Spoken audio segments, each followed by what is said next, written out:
యెహెజ్కేలు గ్రంథము నుండి 2వ అధ్యాయము 1వ వాక్యము నుండి 6 వచనాల వరకు మీకు జ్ఞాపకము చేశాను.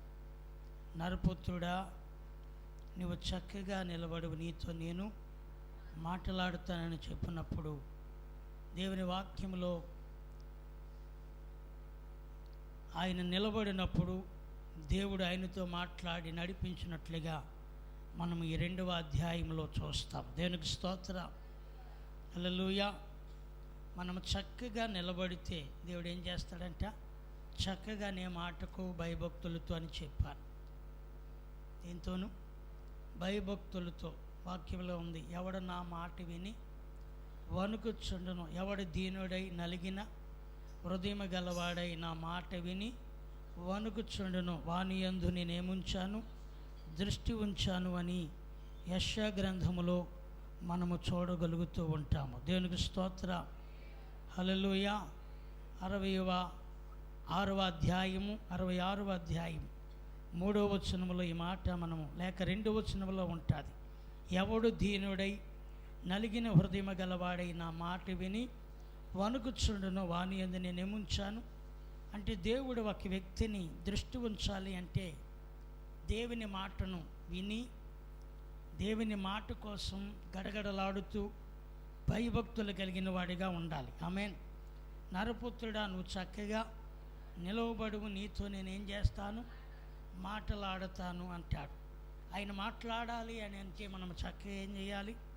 భయభక్తులు కలిగి నిలబడాలి. మన ఒక సహోదరి రాజమండ్రి నుంచి మా మధ్యకు వచ్చింది.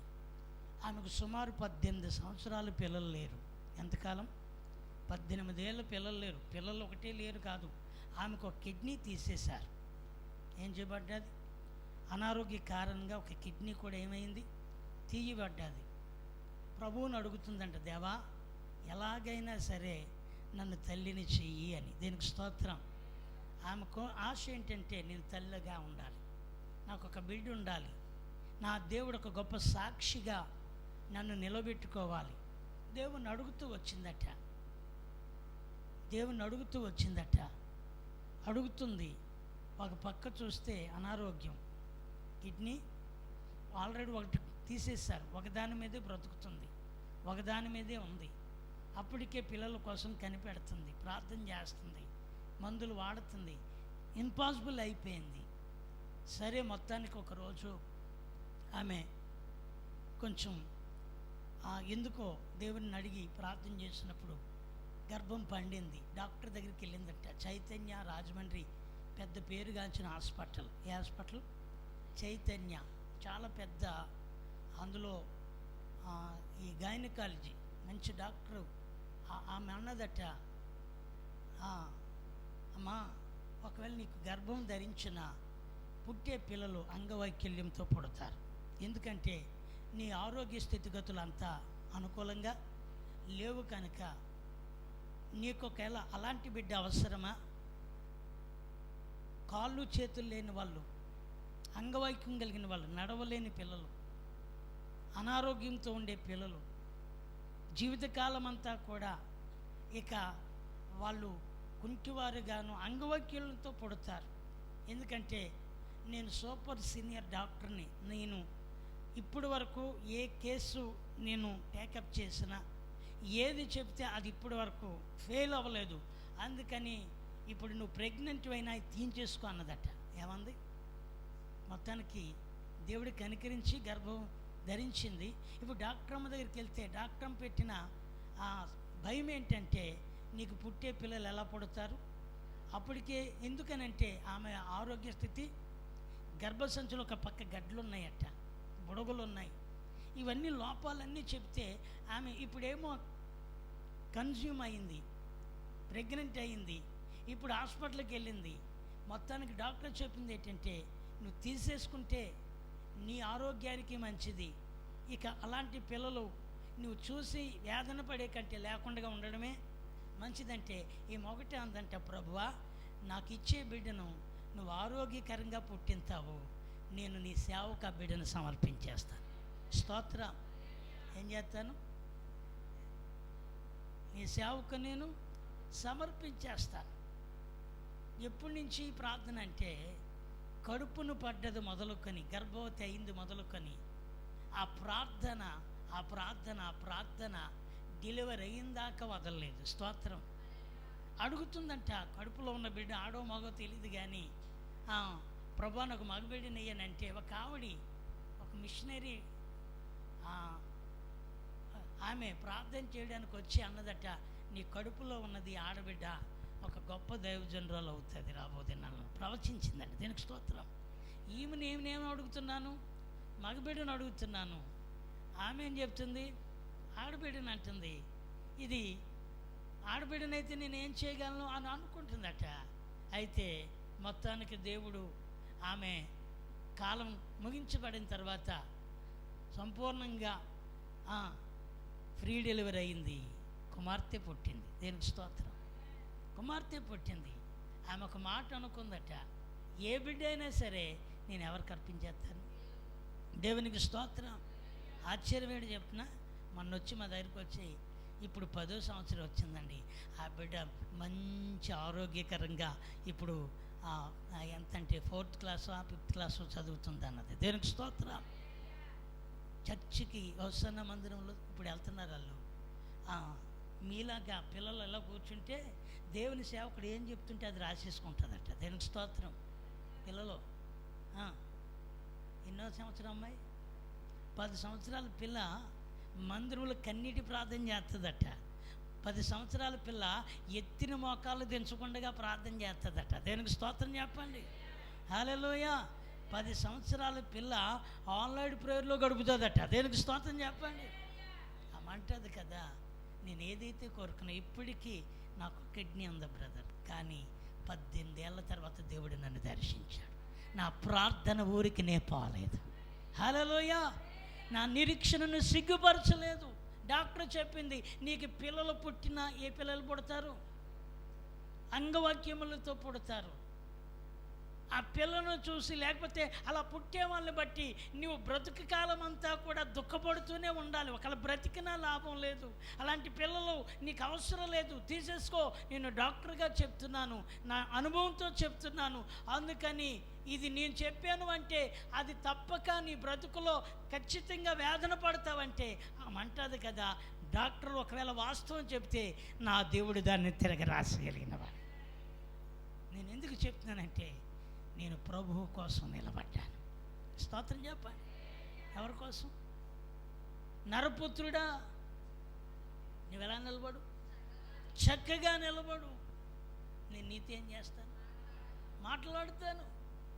వాళ్ళ సహోదరి మరో సాక్ష్యం చెప్పింది. అక్కా చెల్లెలు ఇద్దరు మొత్తం ఫ్యామిలీ మన దగ్గరికి చిన్న పని మీద వస్తే నా దగ్గరికి వచ్చారు. దేనికి స్తోత్రం. హల్లెలూయా. ఆమె చెప్తున్న సాక్ష్యం చూసినప్పుడు ఆమె చాటున భార్య చాటున దేవుని మందిరానికి వెళ్తే భర్త ఒప్పుకునేవాడు కాదట. ఎందుకంటే ఆయన ఎర్రబట్టలేసాడు, నల్లబట్టలేసాడు, దాదాపుగా ఇన్ని రకాలుగా మారుతూ ఉంటే ఈమె రహస్యంగా ప్రార్థన చేస్తూ దేవుని మందిరానికి వెళ్తే ఏదో ఒక రోజు తెలిసిపోతుంది కదా. ఏదో ఒక రోజు వెళ్ళి సమస్య గొడవ అయిపోయింది వాళ్ళిద్దరికీ. నువ్వు మందిరం మానేయబోతే కుదరదు, ఎందుకంటే పాస్టర్లు మంచోళ్ళు కాదు, పాస్టర్లు నీతిమంతులు కాదు, అలాగే చెప్పడం వేరు చేసేది వేరుగా ఉంటుంది అని మాట వాగ్దానంలో ఒక మాట అన్నదట, నేను వెళ్తున్న మందిరంలో మీరు తప్పక రండి ఒకసారి. ఒకవేళ ఆ సేవకుల్లో కానీ అక్కడున్న పరిస్థితుల మధ్యలో కానీ మీకు ఏదైనా నచ్చకపోతే నేను మీరు చెప్పినట్లుగా అతడు మాట అన్నాడట, నేను వస్తాను, సేవకుల్లో ఆ పాస్టర్ గారిలో నీ లోపం చూపడితే నువ్వు యేసుబాబుని వదిలేసి ఇలాగొచ్చేయాలి. ఎక్కడికి? ఇందులోకి వచ్చేయాలి. మళ్ళా నా వైపు నన్ను వెంబడించాలి, నా మార్గంలోకి రావాలి. ఒకవేళ నేను అక్కడ మీ సేవకుల్లో ఉన్న పరిస్థితులను చూసి నాకు నచ్చితే నువ్వన్నట్టుగానే నేను మారిపోతాను. దేనికి స్తోత్రం. నువ్వన్నట్టుగా ఏమవుతాను? మారుతాను. దేవుని యొక్క సన్నిధికి వెళ్ళాడు. ఆ వారం వాక్యం, దేవుని సేవకుల వాక్యం మొదలు పెడుతుండగానే ఒక మాట అంటున్నారట, నీవు నన్ను పరిశీలన చేయడానికి వచ్చావన్న సంగతి తెలుసు అంటున్నాడట. స్తోత్రం. ఆయన ఎక్కడో దూరంలో కూర్చున్నాడు. ఈరోజు నువ్వు పట్టబడుతున్నావు దేవుని చేతిలో అన్నాడట. ప్రవచనం. ఎందుకంటే ఈయన ఎవరో తెలియదు, ఎందుకో అతని యొక్క హృదయంలో ఏ తలంపుతో వచ్చాడో దేవుడు తన దాసుడు అక్కడి నుండి ఆ మాట పలుకుతుంటే ఎక్కడుండి ఆడవడం మొదలుపెట్టాడట. స్తోత్రం. ఏడుస్తూ మార్పు చెంది, అతడు పేరు చిరంజీవి. ఆ రోజే అమ్మా తప్పు పట్టుకోవడానికి వచ్చాను, నా తప్పులన్నీ ప్రభు దగ్గర ఒప్పుకున్నాను. ఎందుకు ఈ మాట చెప్తున్నానంటే, నరపుత్రుడా, నువ్వు చక్కగా నిలబడు, నీతో నేనేం చేస్తాను, మాట్లాడుతాను. అమ్మా ఒక రజం గారిని కొంచెం తట్టండి. స్తోత్రం. హల్లెలూయా. దేవునికి మహిమ కలుగును గాక. రెండు చేతులెత్తి స్తోత్రం చెప్పండి. కొంచెం నిద్రపోకండి. దేవుని సన్నిధి ఇది. మీకు ఎంత అలసట ఉన్నా ఒకవేళ కొంచెం దేవుని సన్నిధి కదా, మన ఆశీర్వాదాన్ని మనమే పోగొట్టుకోకూడదు. స్తోత్రం. ఆమేన్. ఆమె చెబుతుంది, నా భర్త మారాడండి. దేవుడిని సన్నిధిని కొలుతుండగా, ఇదిగో గత 2020లో కరోనాలో భయంకరమైన కరోనా బారిన పడ్డాం. దేవుడు మమ్మల్ని సజీవులుగా ఉంచాడు. స్తోత్రం. చావు బ్రతుకుల మధ్యకి ఎంతోమంది ధనవంతులు, కోట్ల రూపాయలు ఉన్న వాళ్ళు చనిపోతే మమ్మల్ని దేవుడు వాటి నుండి సజీవులుగా లేవనెత్తాడు. స్తోత్రం. హల్లెలూయా. ఆయన పెద్ద కాంట్రాక్ట్ చేస్తుంటాడు, వర్కులు చేస్తుంటాడు, మున్సిపాలిటీలో చేస్తాడట, కార్పొరేషన్ అందులోని. అయితే కరోనాలో 60 లక్షల రూపాయలు ఈయన కాంట్రాక్ట్ ద్వారా పెట్టుబడి పెట్టేసి ఆ వర్కులన్నీ కూడా కొంచెం ఆగిపోయాయి. అందులో ఎవరు అన్నారట, కొంచెం వాళ్ళకి కాస్త మీరు వేయవలసింది ఎత్తే మీ డబ్బులు వేస్తారంటే ఈయన అన్నాడట, నాకు నష్టం వచ్చినా పర్లేదు కానీ నేను లంచం మాత్రమే ఇవ్వను. దీనికి స్తోత్రం. 60 లక్షలు ఆగిపోతే ఏం చేయాలో అప్పులలో వచ్చారు, ఇచ్చిన ఫైనాన్స్ వాళ్ళు వచ్చారు. ఒక ఇల్లుంటే అమ్మేశాడు, అప్పులు తీరిపోయాయి. ఇప్పుడు అంటాడు కదా, మాకు అప్పులు తీరిపోయాయి, నష్టమైనా సరే మేము ప్రభువుని వదలలేదండి. స్తోత్రం చెప్పండి. ఎవరిని వదలలేదు? కార్లు ఉండి 2 కార్లు, 3 టిప్పర్లు, లారీలు ఉండి అవన్నీ కూడా పోయాయి, మొత్తం పోయాయి. అయినా అంటాడు కదా, ఆయన మాకున్నాడండి. స్తోత్రం. వస్తున్న పరిచర్యలో ఆయన సేవకులు ఏం చెప్తే అది ఏ ఒక్క రూపాయి కూడా తీసుకోకుండా, ఇదిగో ఈరోజు పలానా దగ్గర పనికి వెళ్ళాలి కానీ సేవకులు చెప్తే ఆ పనిని నేను రాలేనండి అని రాత్రైనా పగలైనా దేవుని మందిరంలో వాళ్ళ కుటుంబం అంతా పరిచర్య అంటే అక్కడ రోజుకి ఏమండి ఎంత పని ఉంటుందో అంత పనిలో వాళ్ళు వాడబడుతూ ఉన్నారు. స్తోత్రం చెప్పండి. హల్లెలూయా, హల్లెలూయా. నేను ఎందుకు ఈ మాట చెప్తున్నానంటే, వాళ్ళు అంటారు కదా, నష్టం వచ్చిన అవసరం వెస్లీ గారు, ప్రస్తుతం ఉన్న ఆ సిస్టర్ గారు డబ్బులు ఇస్తారట. జాను, ఇంత నువ్వు కష్టపడుతున్నావు, పని చేస్తున్నావు, నీ ఫ్యామిలీని పోషించుకోవాలి, నీకు ఎక్కడి నుంచి వస్తాయంటే, అమ్మా ఈ పనిలో మీరు పిలవడమే మాకు గొప్ప భాగ్యం. స్తోత్రం. అదే మా పనికి ఇచ్చే జీతం. ఆమేన్. హలో, ఇంతమంది ఉంటుండగా మీరు నన్నే పిలుస్తున్నారు, నాకే పని అప్పు చెప్తున్నారంటే, ఇది నేను చేయడానికి అర్హుడిని కాకపోయినా దేవుడు నన్ను కోరుకున్నాడు. స్తోత్రం చెప్పండి. హల్లెలూయా. దేవుడు మమ్మల్ని ఒత్తిగా విడిచిపెట్టడు అనే మా విశ్వాసం మాకుంది. సహోదరులు, ఎందుకు ఈ మాటలు ఎందుకు మీకు చెప్పాలనుకునంటే, వాళ్ళ విశ్వాసమును చూసినప్పుడు నేను మీతో చెప్పకుండా మానలేకపోయాను. దీనికి స్తోత్రం. కొన్నిసార్లు మనం చాలా కృంగిపోతూ నిరాశగుండా, ఇక ఎందుకు నేను, నా పట్ల ఏం దేవుడు చేశాడు, నేను ఇంత చేసినా ఇలాగే ఉన్నాను, ఎంత చేసినా ఇంకా దిగజారిపోతున్నాను, ఎంత చేసినా నాకే ఫలితం లేదు అని అనుకుంటూ ఒకవేళ కృంగిపోతున్నట్లయితే, ఇదిగో ఈ సాక్ష్యము మిమ్మల్ని ఎంతగానో మరొక్కసారి రేపడానికి ఇదొక అవసరం. దేనికి స్తోత్రం. ఆమె చెప్తుంది, నాకు ఒక కిడ్నీ లేదండి, కానీ ఇప్పుడు నాకు ఇచ్చిన బిడ్డ 10వ సంవత్సరం. దేవునికి స్తోత్రం. వీళ్ళిద్దరు అక్క చెల్లెళ్ళే. హల్లెలూయా. నేను చెప్పిన వాళ్ళు ఎవరు? ఇద్దరు అక్క చెల్లెళ్ళే. దేవునికి స్తోత్రం. రాజమండ్రి కోరి ఆ మార్కెట్ ఆ ఏరియాలో వారి ఇల్లు. దేవునికి స్తోత్రం చెప్పండి. హల్లెలూయా. దేవుని పాదాల దగ్గర పెడుతున్నాను. ఎందుకు ఈ మాట అంటే, నరపుత్రుడా నువ్వు ఎలా నిలబడు? ఒక మాట మీరు ఆలోచన చేయండి. మీ ఆత్మీయతలో ఎలాగున్నారు మీరు? మీ విశ్వాసంలో ఎలాగున్నారు మీరు? మీ నమ్మకత్వంలో దేవుని దగ్గర ఎలాగున్నారు మీరు?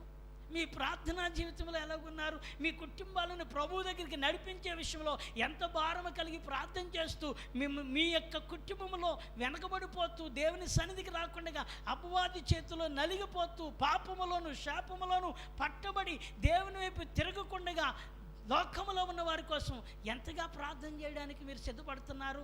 అలా ప్రార్థన చేయగలిగితే ఈమె భర్తను మార్చిన దేవుడే మీ యజమానులను కూడా ప్రభు తట్టుకు తిప్పుతాడు. స్తోత్రం. రాని మీ పిల్లల కోసం ఎంత ప్రార్థన చేస్తున్నారు? కన్నీరు కార్చండి, అడగండి, దేవా నా పిల్లలు ఎదుగుతున్నారు, లోకంలో ఎక్కడ పాపములో పడిపోతారో. ఎందుకంటే అపవాది పొంచి ఉన్నాడు. ఎవరు పొంచి ఉన్నారు? అపవాది ఎవడిని మృంగుదువా అని పొంచి ఉన్నాడు, ఎవడిని నాశనము చేద్దామని చూస్తున్నాడు. ఈరోజు బాగానే ఉన్నారు మన పిల్లలు అనుకుంటే సరిపోదు, మన పిల్లలకు దేవుని భద్రత కావాలి. అలా ఉండాలి అంటే మీరు ప్రార్థించేవారిగా ఉండాలి. మీ కన్నీటి ప్రార్థనలో ప్రభు దగ్గర మీరు విశ్వాసంతో అడిగే ప్రార్థన కుటుంబాలుగా దేవుని దగ్గరికి మీరు రావాలి.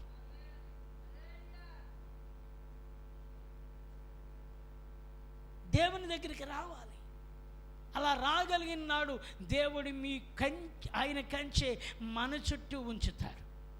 ఆయన కాపుదల నిన్ను నీ కుటుంబం మీద ఆయన కరుణాస్తము భద్రముగా ఉంచుతాడు. ఆయన మనలను ఒకవేళ ఆస్తికర్తలుగా ఐశ్వర్యవంతులుగా కనబడకపోవచ్చు, కానీ తగిన కాలం ముందు మిమ్మల్ని లేవనెత్తి నిలబెడతాడు. స్తోత్రం. హల్లెలూయా. ఈరోజు దేవుని సన్నిధి అంటే ఏదో ఆశామాష అనుకుంటున్నారు. ఖాళీ ఉంటే వస్తామండి, పనులు ఉన్నాయి కాబట్టి నువ్వు మానేస్తున్నది. పనులు ఉన్నాయి అనుకుంటున్నావు, కానీ అసలు ఆయన కృపలో నుండి తొలగిపోతున్నావేమో. అలా సేవకులు కౌరు పెడితే చిన్న మాట మందిరంలో చేస్తే ఆ పరిచర్యలో మేమందరము కూడా మరి మీకు జీవనోధారం బ్రదర్ మీకు ఉన్న ఏదైనా అంటే లేదండి ఆయన మమ్మల్ని నడిపిస్తాడు. స్తోత్రం. ఒక విశ్వాసం చెప్పే సాక్ష్యం ఇది, ఒక విశ్వాసం చెప్తున్న సాక్ష్యం ఇది. దేవునికి స్తోత్రం. హల్లెలూయా. మీకు ఒక మాట చెప్పనా, పిల్లలు దేవుని మందిరానికి ఎక్కడ దూరం అయిపోతారని దూరంలో సీట్లు వస్తే కూడా పంపలేదు వాళ్ళు. దేవునికి స్తోత్రం చెప్పండి. ఎక్కడికి దూరం అయిపోతారని? దేవుని మందిరానికి దూరం అయిపోతారని, సహవాసానికి దూరం అయిపోతే వాళ్ళు దేవుని యందు భయభక్తులు తొలగిపోతారని ఆ పిల్లలకి చదువు వస్తే సీట్లు వస్తే వాళ్ళ సీట్లు వచ్చిన ప్రదేశానికి పంపకుండా దేవా నీ చిత్తమైతే దగ్గరలో మరొక అవకాశం ఇయ్యని ప్రార్థన చేస్తే విజయనగరంలో ఒకసారి జాయిన్ చేసి ఇప్పుడు తిరిగి అక్కడ మళ్ళా థర్డ్ కౌన్సిలింగ్లో మరొక సీట్ వస్తే ఇప్పుడు ఆ బిడ్డను బస్సులో కాలేజీకి పంపుతూ వస్తున్నారు. దేనికి స్తోత్రం. ఎందుకు ఈ మాట చెప్తున్నానో తెలుసా? మన కుటుంబం దేవునిలో ఉండాలని కాంక్ష మనకు ఉండాలి. ఆమె అలా ఎప్పుడైతే ఉందో ఖచ్చితంగా దేవుడు ఆయన మనలను విడిచిపెట్టాడు. స్తోత్రం. నా కుమారుడా, నరపుత్రుడా, నువ్వు చక్కగా నిలవబడు, నీతో నేనేం చేస్తాను, నీతో నేను మాట్లాడతాను. దేవునికి స్తోత్రం. దానియేలు గ్రంథము 9వ అధ్యాయము మొట్టమొదటి మాట చెప్తున్నాను. ఆయన మనకు తోడై ఉంటాడు. హల్లెలూయా. ఏమై ఉంటాడు? ఇర్మియా గ్రంథము 42వ అధ్యాయము ఒక మాటను మీరు గుర్తు చేసుకుంటే, ఇర్మియా గ్రంథము 42వ అధ్యాయం మీకు గుర్తు చేశాను. అక్కడ వాళ్ళు అంటున్న మాట, సేనాధిపతులు కోరెష్, కరేహా కుమారుడైన యోహనాను, హోషియా కుమారుడైన యజన్యాయును, అల్పులేమి ప్రవక్త అయిన ఇర్మియా దగ్గరకు వచ్చి ఇదిగో వారితో చెబుతున్న మాటలు ఏమంటున్నారంటే, ఇదిగో మేము చాలా కొంచెమే మంది మిగిలి ఉన్నాము. అయ్యా ప్రవక్త దైవజనుడా, నువ్వు చూచుచున్నావు, చిత్తగించి మేము చెప్పుకునే మాట నీవు మనసు పెట్టి వినాలి. ఇదిగో నీ సన్నిధికి అందుకే వచ్చాము. ఇదిగో శేషించి ఉన్న మా అందరి నిమిత్తము నీ దేవుడైన యెహోవాకు ఏం చెయ్యయ్యా, ప్రార్థన చెయ్యి. మేము నడవలసిన మార్గము, చేయవలసిన కార్యము మీ దేవుడిని యెహోవా మాకు తెలియచేయలాగునా. చదువమ్మా. ప్రవక్త అయిన ఇర్మియా చెబుతున్న మాట ఉత్తరం ఇచ్చినది ఏమనగా, మీరు చెప్పిన మాట నన్ను నేను విన్నాను. మీ మాటలను బట్టి నేను దేవునికి ప్రార్థన చేస్తాను. ఆయన ఏదైతే తెలియపరుస్తాడో అదంతా కూడా నేను మరుగు చేయకుండా, దాచకుండా, ఆయన ఏ మాట అయితే చెప్పాడో అదంతా కూడా నేను మీకు తెలియచేస్తాను. అప్పుడు చదువమ్మా.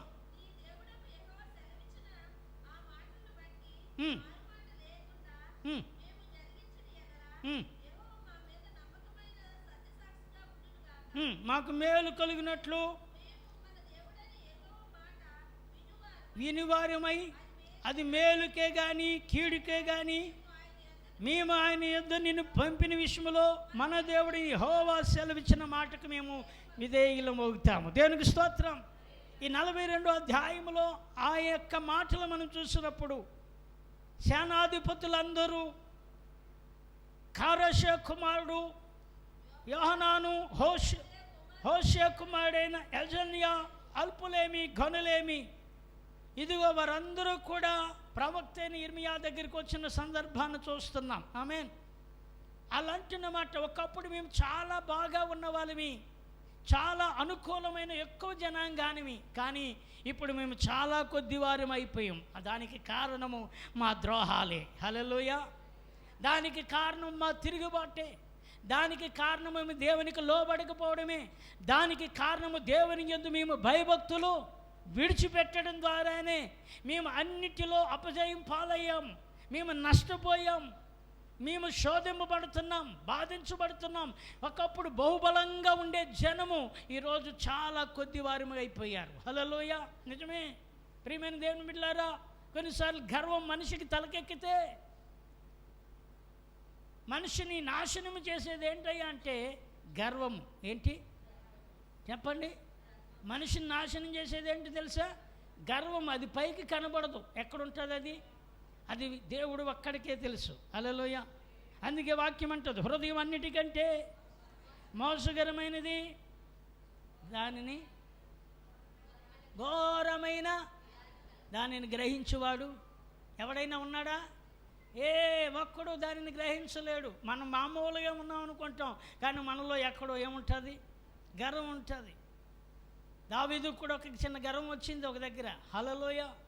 దావీదు గారికి కూడా ఏమొచ్చింది చెప్పమంటారా? దావీదు గారికి వచ్చిన గర్వం ఏంటి చెప్పండి? దావీదు గారికి వచ్చిన గర్వం అంటే అతిశయం ఏంటి?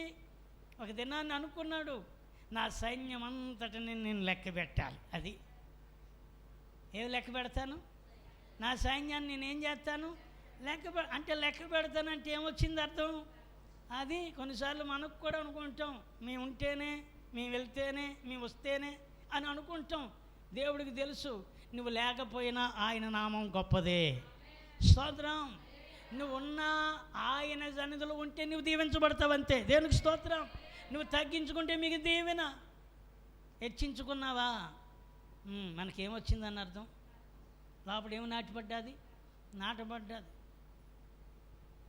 నేనుంటేనేనండి అక్కడ పని జరుగుతుంది, నేనుంటేనేనండి అన్నాం అనుకో, ఏమొచ్చిందని అర్థం? అంటే నేను లేకపోతే అక్కడ ఏమీ జరగదని వచ్చేసిందా లేదా? హలో, మాట్లాడరా? ఒకప్పుడు నేను మీతో కలిసి వస్తానండి, నాకు కూడా పని అప్పు చెప్పండి, నేను అక్కడ ఉండడం నాకు దీవెనండి, అక్కడ ఉంటే నా కుటుంబము, నా పిల్లలు, నేను క్షేమం కలిగి ఉంటామండి, అది దేవుని పని అండి అని అనుకుని చేశాం. ఇప్పుడైతే ఏమంటున్నామంటే నేను లేకపోతే అక్కడ పనే జరగదండి అంటే ఏమొచ్చింది? దేవుడు ఒకవేళ నేను నిలబెట్టింది ఆయన కృప చూపడానికి ఇక్కడ నిలబెట్టాడు. నేను లేకపోతే పని అవ్వదు అనుకుంటే దేవుడు అంటాడు, ఇదిగో మీరు స్తుతించకపోతే ఈ రాళ్ళు కేకలేస్తాయి అన్నాడు. స్తోత్రం చెప్పండి. యేసయ్య ఏమన్నాడు? ఈ రాళ్ళు ఏం చేస్తాయి? ఈ రాళ్ళు కేకలేస్తాయి. అంటే ఆయన నువ్వు అనుకుంటున్నావేమో కానీ దేవుని యొక్క దృష్టిలో నువ్వు ఒక కేవలము ఆయన దగ్గర ఒక చిన్న దీనత్వం కలిగిన పనిముట్టుగా ఎన్నాళ్ళు నిన్ను నువ్వు తగ్గించుకుని ఆయన మాటకు లోబడతావో అంతగా దేవుడు నిన్ను నడిపించాడు. నీలో ఎప్పుడైనా గర్వం వచ్చిందా, అప్పుడే నిన్ను విరిచేస్తాడు ఆయన. హల్లెలూయా, స్తోత్రం కలిగిన గాక. దావీదుకు ఒక గర్వం వచ్చింది, నా సైన్యము చాలా ఎక్కువ, నా సైన్యము యుద్ధము చేయడానికి నా సైన్యములో ఉన్న ఆయుధాలు ఎక్కువ, నా రాజ్యములో ఉన్న ఆయుధాలు ఎక్కువ, నాకున్న గుర్రపు రౌతులు ఎక్కువ, నాకున్న రథాలు ఎక్కువ, నాకున్న శక్తి సామర్థ్యాలు ఎక్కువ అన్నట్టుగా దావీదు అంటాడు యోవాబుతో, యోవాబు మన సైన్యాన్ని ఒకసారి లెక్క పెట్టించవయ్యా, ఇంతవరకు ఎప్పుడూ లెక్క పెట్టలేదు, లెక్క పెట్టించి ఒకసారి చూద్దాం ఎన్ని లక్షల మంది ఉన్నారో. నేను అంటాను, ఎన్ని లక్షల మంది ఉన్నా ఆయన తోడై ఉండాలి. స్తోత్రం. హలో, అర్థమైందా? కొన్నిసార్లు మనం అనుకుంటాం, నాకేమండి ఒక 80,000 జీతం అండి, నాకేమండి ఒక 50,000 జీతం అండి, నా కుటుంబంలో ఏమండి నా పిల్లలు బాగా చదువుతున్నారండి, రేపొద్దున వాళ్ళ ఫ్యూచర్ ఎలాగుంటుందంటే ఆహా ఓహో అనుకుంటాం. మనం ఫ్యూచర్ వేయడం కాదు, మనకు ఫ్యూచర్ ఆయన వేయాలి. స్తోత్రం చెప్పరే. మన ఫ్యూచర్ ఎవరు వేయాలి? మననే చూసాంగా. 2 రోజులు 3 రోజులు అవుతుంది, మల్కీపురంలో ఒక సంఘటన జరిగి, దుబాయ్లో ఉద్యోగం చేశాడో, లేకపోతే అబుదాబిలో ఉద్యోగం చేశాడో, మస్కట్లో చేశాడో, ఇలా పక్కన పెడితే మొత్తానికి అక్కడికి వెళ్ళొచ్చిన తర్వాత కుటుంబ పరిస్థితులు ఎలాగున్నాయో తెలియదు, కానీ 2 పిల్లల్ని తీసుకుని వెళ్ళి గోదావరిలో పిల్లల్ని పడేసి తను కూడా దూకి ప్రాణహత్య చేసుకున్నాడు. చూసారా? మల్కీపురం. ఎక్కడ? మల్కీపురం నుంచి వార్తలు ఆ మధ్య 4-5 రోజులు మీడియాలో చెక్కలు తిరుగుతూ వచ్చిన వార్త. ఏం జరిగింది? ఏం ఫ్యూచర్ వేసుకున్నాడు? నేను ఫలానా దిక్కున ఉద్యోగం, నేను బాగా సంపాదించగలుగుతున్నాను, ఫలానా దిక్కున ఉద్యోగం, నా పిల్లలు మంచిగా చదువుతున్నారు, నేను బాగా ఉద్యోగం, నా భార్య నా కుటుంబం నేను చాలా గొప్పగా నేను ఉంటాం అనుకుని ఆ ఇంటికి వచ్చాడు.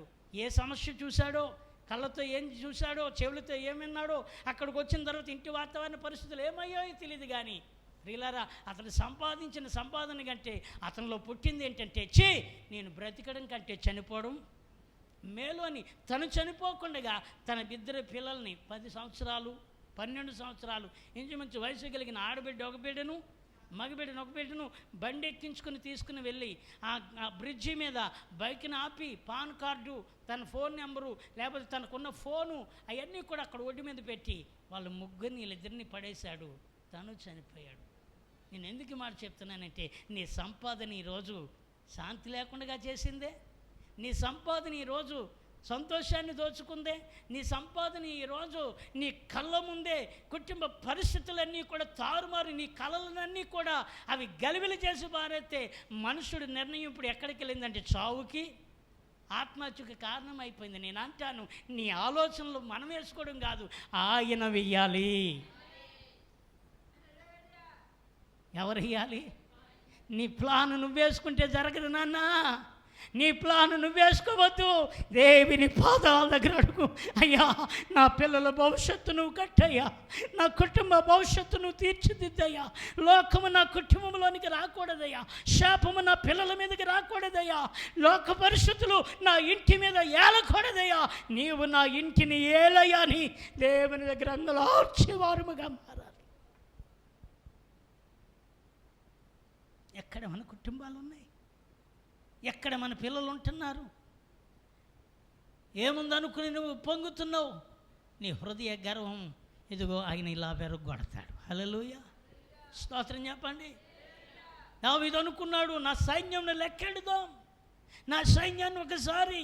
ఇప్పటి వరకు కూడా రాజుగా దావీదు రాజు అయిన తర్వాత ఎక్కడ తన సైన్యము గొప్పదా, ఎక్కువ మందా, చాలా ఆయుధాలు ఉన్నాయా, గుర్రపు రౌతులు ఉన్నాయా, లేకపోతే ఎంతవరకు బలసూరులు ఉన్నారా, ఏ రోజు లెక్క పెట్టుకోలేదు.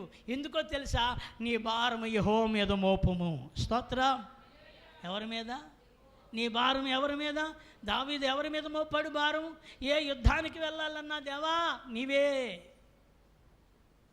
ఏ కార్యము చేయాలైనా నీవే, ఇది నా వల్ల కాదయ్యా, ఇది నేను చేసేది కాదయ్యా, నేనెంతటి వాడినయ్యా, తగ్గించుకుంటూ తగ్గించుకుంటూ తగ్గించుకుంటూ వచ్చిన వాడుగా కనబడతాడు. దొరికిందా వాక్యము? దావీదు యొక్క సైన్యమును లెక్కించిన సందర్భాలు మీరు వాక్య భాగంలో 2వ సమూయేలు గ్రంథం అనుకుంటాను, చూడండి.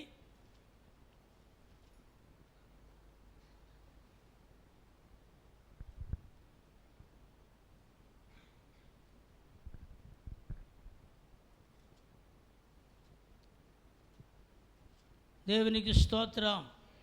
24వ అధ్యాయం 2వ సమూయేలు గ్రంథము మీరు చదివితే, అదిగో మీరు చదవండి అమ్మా. దేవుని కోపం ఇశ్రాయేలు మీద రగులు కొనినట్లుగా దావీదు మీద ప్రేరేపణ చేసి నీవు పోయి ఇశ్రాయేలీయుల వారిని లెక్కింపమని, ఇశ్రాయేలీయుల వారిని ఏం చేయమని, యోధా వారిని ఇశ్రాయేలు వారిని లెక్కింపమని ఆజ్ఞ ఇచ్చెను. రాజు తన యొద్దనున్న సైన్యాధిపతి యోవాబు అంటాడు కదా, తెలియజేయటికై దాను మొదలుకొని బేర్షెబా వరకు ఇశ్రాయేలు గోత్రములలో నీవు సంచారం చేసి వారిని లెక్కించమని ఆజ్ఞగా యోవాబు అంటున్నాడు. జనుల సంఖ్య ఎంతయున్నను నా ఏలిన వాడువు రాజునకు నువ్వు బ్రతుకు ఉండగానే దేవుడైన యెహోవా దాన్ని నూరంతలుగా ఎక్కువ చేసేసాడు. దేవునికి స్తోత్రం చెప్పండి. ఎందుకు వచ్చిందయ్యా ఈ ఆలోచన? ఎందుకు లెక్క పెట్టమంటున్నావయ్యా? నిన్ను దేవుడు రాజుగా చేసిన తర్వాత యోధావారు యెరూషలేము వారి మధ్యలో దేవుడు నిన్ను ఉన్నతమైన జనాంగముగా జనసంఖ్యగా నీ సైన్యాన్ని ఆయన ఆశీర్వదించాడు. దేవునికి స్తోత్రం. నిజానికి దావీదు సైన్యం ఎలాంటి వాళ్ళు తెలుసా? అప్పులున్న వాళ్ళు దావీదు సైన్యం. అల్లలు మొదట ఎవరు అప్పులు కలిగిన వాళ్ళు, నెమ్మది లేని వాళ్ళు, విడవబడిన వారు, తృణీకరించబడిన వారు దావీదు సైన్యముగా మొదటి సమూయేలు గ్రంథములో మనము చూస్తాము. దేవునికి స్తోత్రం కలిగిన గాక. హల్లెలూయా. చూడండి,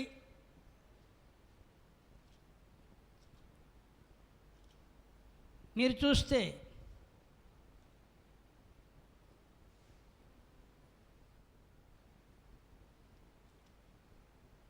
ఇరవై 22వ అధ్యాయం మొదటి సమూయేలు గ్రంథం 22వ అధ్యాయంలో మీరు చూస్తే దావీదు సైన్యం ఎలాంటి వాళ్ళు ఇక్కడ మనకు కనబడుతుంది. చదువమ్మా. దావీదు అక్కడి నుండి బయలుదేరి అదుల్లా గుహలో నుండి తప్పించుకొని పోగా అతని సహోదరులను అతని తండ్రి ఇంటి వారందరూ ఆ సంగతి విని అతని ఎద్దుకు వచ్చిరి. ఇప్పుడు చెప్పండి, దావీదు సైన్యం ఎవరంటే ఇబ్బందులు గలవారును, అప్పులు చేసుకుని వారందరూ, అసమాధానముగా ఉండి వారందరూ అతని యొద్దకు కూడుకొనగా అతడు వారికి అధిపతి అయిను. అతని యొద్ద ఎక్కువ తక్కువ 400 మంది వచ్చి ఉన్నారు. దేనికి స్తోత్రం. దావీదు సైన్యం ఎంతమంది? మొదట ఎలాంటి వాళ్ళు చెప్పాలి? ఎవరట? హలో చెప్పరే. దావీదుకు బలవంతులు రాలే, డబ్బున్న వాళ్ళు రాలే, సూర్యులు రాలే, వాళ్ళందరూ ఇబ్బంది కలిగిన వాళ్ళట. ఎవరి దగ్గరికి వచ్చిన వాళ్ళు? ఇబ్బంది కలిగిన వాళ్ళను. ఇంకేమంటాడు? అప్పులు చేసిన వారు. ఎవరు? అప్పులైపోయిన వాళ్ళు ఉన్నారుగా, ఇంక ఎక్కడ పుట్టలేదు, అడిగే వాళ్ళ దగ్గర ఇచ్చేదానికి దారి లేదు. ఇప్పుడు దావీదు దగ్గరికి వస్తే ఇదన్నా దొరుకుతుందేమో అనంతగా. 1 ఇబ్బందుల్లో ఉన్న వాళ్ళట, 2 అప్పులు చేసిన వాళ్ళు, 3 ఇంట్లో ఏం లేదు వాళ్ళకి. చెప్పరే. ఈరోజు నీ ఇంట్లో సమాధానం ఉందా?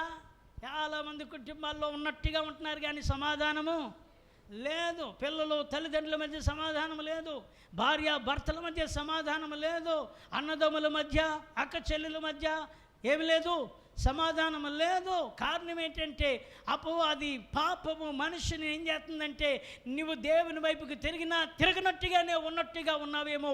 ఇదిగో ఈ యొక్క ఉదయకాల మధ్యాహ్న సమయంలో దావీదు సైన్యం ఎలాంటిదో మరొకసారి చెబుతున్నాడు. అలాంటి ఇబ్బంది కలిగిన వారిని ఇప్పుడు గొప్ప సైన్యముగా దేవుడు చేశాడు. స్తోత్రం చెప్పండి. హల్లెలూయా. అంటే దావీదు బలవంతుడా? డబ్బున్నవాడా? ఏమండి, దావీదే తరబడితే దావీదు వెనకాతలు వచ్చిన వాళ్ళు అసమాధానంతో ఉన్నవాళ్ళు, అప్పులైపోయిన వాళ్ళు, ఇబ్బందులు కలిగిన వాళ్ళందరూ మొత్తం లెక్క పెడితే ఎంతమంది? 400 మంది. ఎవరి పక్కకు వచ్చారంటే దావీదు పక్కకు వచ్చారు. మీతో మేము యుద్ధం చేస్తామంటారు. ఓర్పిచ్చోళ్ళరు ఏముందరా అంటే దావీదే తరంబడుతూ ఉంటే ఇప్పుడు వీళ్ళు కూడా తరంబడే గుంపేగా. ఆర్థికంగా సపోర్ట్ కలిగిన గుంపు కాదు కదా, బలముగా ఉన్న గుంపు కాదు కదా, అన్ని ప్రాపర్టీ అనుకూలంగా ఉన్న గుంపు కాదు కదా. ఇలాంటి సైన్యాన్ని, ఇలాంటి వారందరూ దావీదుని వెంబడితే ఇలాంటి వారిని దేవుడు లక్షలాది మందిగా మార్చేశాడు. ఐశ్వర్యవంతులుగా మార్చేశాడు. హల్లెలూయా. బలాఢ్యులుగా మార్చేశాడు, శక్తి కలిగిన వారిగా మార్చేశాడు, వారి సైన్యమును లెక్కింప సఖ్యము కానిదిగా మార్చేశాడు. దేనికి స్తోత్రం చెప్పండి. ఎంత అద్భుతమండి. ఎంత మంచి దేవుడవయ్యా అడాలి. నిన్ను చేరినానా, గట్టిగా పాడండి. సంతోషం ఎక్కడ ఉందని, సమాధానమెచ్చట నాకు దొరికేనని. సంతోషం ఎక్కడ ఉందని, సమాధానమెచ్చట నాకు దొరికేనని. ఎన్నెన్నో తిరిగాను, జగమంతా వెతికాను. ఎన్నెన్నో తిరిగాను, జగమంతా వెతికాను. చివరికది నీలోనే కనుగొన్నాను, చివరికది నీలోనే కనుగొన్నాను. ఎంత మంచి దేవుడవయ్యా యేసయ్యా. చింతలన్నీ తీరేనయ్యా నిన్ను చేరినా, చింతలన్నీ తీరేనయ్యా నిన్ను చేరినా. ఆమేన్. ఎంత మంచి దేవుడవయ్యా యేసయ్యా. చింతలన్నీ తీరేనయ్యా నిన్ను చేరినాక, చింతలన్నీ తీరేనయ్యా నిన్ను చేరినా. హల్లెలూయా. దావీదు దేవుని చేరాక అప్పులు కలిగిన వాళ్ళు, ఇబ్బందులు కలిగిన వాళ్ళు, అసమాధానముగా ఉన్నవారు అందరూ ఇప్పుడు చివరికి వస్తే ఒక్కసారి సైన్యాన్ని లెక్క పెట్టవా అంటాడు యోవాబుతో. యోవాబు అంటాడు కదా, అయ్యా ఈరోజు వరకు నీ సైన్యాన్ని దేవుడు ఉన్నతంగా చేసేసాడు. దేనికి స్తోత్రం. ఇప్పుడు నీవెందుకు ఈ ఆలోచన వచ్చింది, ఎందుకు ఈ తలంపు నీకు పుట్టింది? వద్దయ్యా, లెక్కించొద్దయ్యా, వద్దయ్యా, ఈ ఆలోచన మీ మైండ్లోంచి తీసేయండి అయ్యా.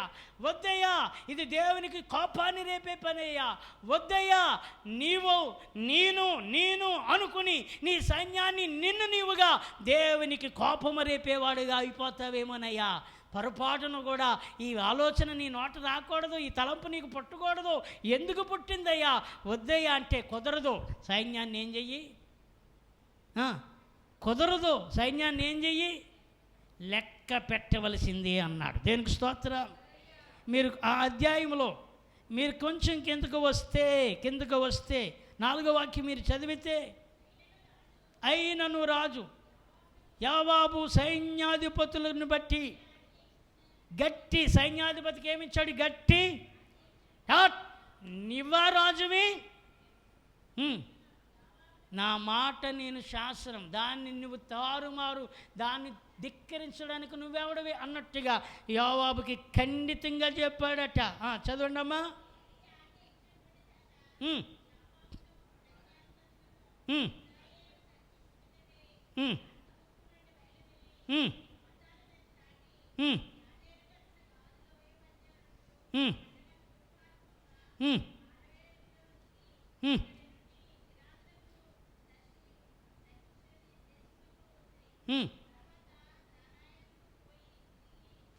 ఎనిమిదవ వచనంలోకి ఈ ప్రకారము వారు దేశమంతయు సంచరించి 9 నెలల 20 దినములు తిరిగి యెరూషలేములోనికి వచ్చారట. ఎన్ని నెలలు తిరిగారు తెలుసా లెక్కెట్టడానికి? చెప్పరే. దావీదు సైన్యాన్ని లెక్కెట్టడం రోజులు కాదు, ఎన్ని నెలలు పట్టింది. యొర్దాను, యెరూషలేము మొత్తం ఆయన ప్రదేశములన్నీ, ఆయన పాలించే ప్రాంతములన్నీ, ఎక్కడెక్కడ స్థావరాలు, ఎక్కడెక్కడ సైన్యాలు, ఎక్కడెక్కడ అదిగో రౌతులు, ఎక్కడెక్కడైతే రథాలు, ఎక్కడైతే ఆయుధాలు, ఎక్కడ పనివారు ఉన్నారో వీరందరినీ లెక్క పెట్టుకుని రావడానికి 9 నెలల 20 దినములు అప్పుడు తిరిగి యెరూషలేమునకు వచ్చి, అప్పుడు అంటాడు యోవాబు జనసంఖ్య వెరసి రాజునకు అప్పగించెననుంది. దేనికి స్తోత్రం. ఇంతలో ఒక జడ్జిమెంట్ వచ్చేసింది. హల్లెలూయా. ఇశ్రాయేలు వారితో కత్తి దూయేవారు 8 లక్షల మంది యోధులు ఉన్నారు. యోధావారులో 5 లక్షల మంది ఉన్నారు. జనసంఖ్య చూచునందుకై ఇప్పుడు దావీదుకు భయం పుట్టిందంట. దేవునికి స్తోత్రం చెప్పండి. ఎంత అసలు సైన్యం? ముందు ఎంత సైన్యం? ముందు సైన్యం ఎంత అండి? మన బతుకెంత, మన దిక్కెంత. ఆయన చేశాడు కాబట్టి ఇలా ఉన్నాం. దేవునికి స్తోత్రం. ఈరోజు ఒక పాస్టర్ గారిని చూశాను. నేను బహుశా నిన్నే అనుకుంటాను, నిన్ను కలుసుకున్నాం. ఈరోజు హాస్పిటల్లో ఆయన హార్ట్ అటాక్ చనిపోయాడు. దేవసేవకుడు. ఇందాక పోస్ట్ పెట్టారు, పలానా జాన్ రత్నం గారు చనిపోయారు. వయసు ఎంత ఉంటుంది? 47, 45 మధ్యలో ఉంటుంది. ఏమైంది? Heart attack. ఆదివారం అయ్యా 2 దాటాక భూస్థాపన ఉంటుంది. ఎక్కడ? సచివారం. ఏమైంది? నేను ఎందుకు ఈ మాట చెప్తున్నానంటే, మన ప్రాణం నీటి మీద, చెప్పాలి, గాలిలో ఎప్పుడు ఆవిరైపోతామో, ఎప్పుడు ఎగిరిపోతామో, ఎప్పుడు దేనిని బట్టి మనం ఒకటి ఉంటుంది, మిట్టి పడకూడదు. ఏం పడకూడదు? మిట్టిమాటు చాలా ఎక్కువ. మనకి ఏం ఎక్కువ? కొంచెం ఉంటే మిట్టిపాటు వచ్చేస్తుంది. ఆడికంటే కొంచెం ఎక్కువ ఉంటే నేను చాలా ఎక్కువ అన్నట్టు మిట్టిపాటు వచ్చేస్తుంది. నిన్నటిదాకా అనిగి ఉన్నాం, కానీ ఇప్పుడు మన మిట్టిపాటు ఏమండి, ఉన్న ఆకు ఎప్పుడు పదిలంగా ఉంటుందట. ఏమి లేనిదే డ్యాన్స్ వేసేస్తుందట. ఏమి లేనిది అంటే ఏమి లేదని అర్థం, భయం లేదని అర్థం. అది దేనికి స్తోత్రం. ఏమి లేదని అర్థం, విధేయత తగ్గిందని అర్థం. ఏమి లేదని అర్థం, లోకంలో వచ్చేసింది నీకని అర్థం. ఏది? గర్వం. ఏది? గొప్ప. ఏది? ఇంతవరకు అన్నయ్య అనేవాడు, ఇప్పుడు అన్నయ్య లేదు, గిన్నయ్య లేదు, ఆడేవాడరా అనేవాళ్ళు అయిపోయారు. ఇంతవరకు ఏదైనా పర్లేదు, పెద్దదానికి పెద్దోడికి కొంచెం విలువ ఇవ్వాలనుకున్నారు, ఇప్పుడు పెద్దోడు లేడు.